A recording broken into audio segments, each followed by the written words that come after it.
Saudi ജയിലിൽ കഴിയുന്ന കോഴിക്കോട് കോടമ്പുഴ സ്വദേശി അബ്ദുൾ റഹീമിന്റെ മോചന ഉത്തരവ് ഉടൻ ഉണ്ടാകുമെന്ന് റിയാദ് സഹായ സമിതി. ജൂലൈ 2-ന് വധശിക്ഷ റദ്ദു ചെയ്ത് കോടതി ഉത്തരവ് ഇറങ്ങിയതിന് ശേഷമുള്ള സുപ്രധാന ഉത്തരവാണ് വരും ദിവസങ്ങളിൽ പ്രതീക്ഷിക്കുന്നത്. കേസിൽ മോചനത്തിനായുള്ള ഫയൽ നീക്കം തുടരുകയാണ്.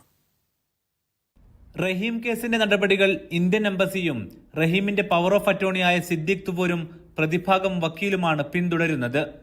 റിയാദിലെ നിയമസഹായ സമിതി വാർത്താക്കുറിപ്പിലാണ് ഇക്കാര്യം അറിയിച്ചത്. ദിയാദനം നൽകി കൊല്ലപ്പെട്ട ബാലന്റെ കുടുംബം അനുരഞ്ജന കരാറിൽ ഒപ്പുവെച്ചതോടെ റഹീമിന്റെ വധശിക്ഷ റദ്ദാക്കിയിരുന്നു. എന്നാൽ ജയിൽ മോചനത്തിന് കടമ്പകൾ ഏറെയുണ്ടായിരുന്നു. കേസിൽ പബ്ലിക് റൈറ്റ്സ് അനുസരിച്ചുള്ള എല്ലാ നടപടിക്രമങ്ങളും പൂർത്തിയാക്കണം. കേസ് അന്വേഷിച്ച് കോടതി റിപ്പോർട്ട് നൽകുന്ന പബ്ലിക് പ്രോസിക്യൂഷൻ കേസുമായി ബന്ധപ്പെട്ട ഫയൽ കോടതിക്ക് ഇന്നലെ കൈമാറിയിട്ടുണ്ട്.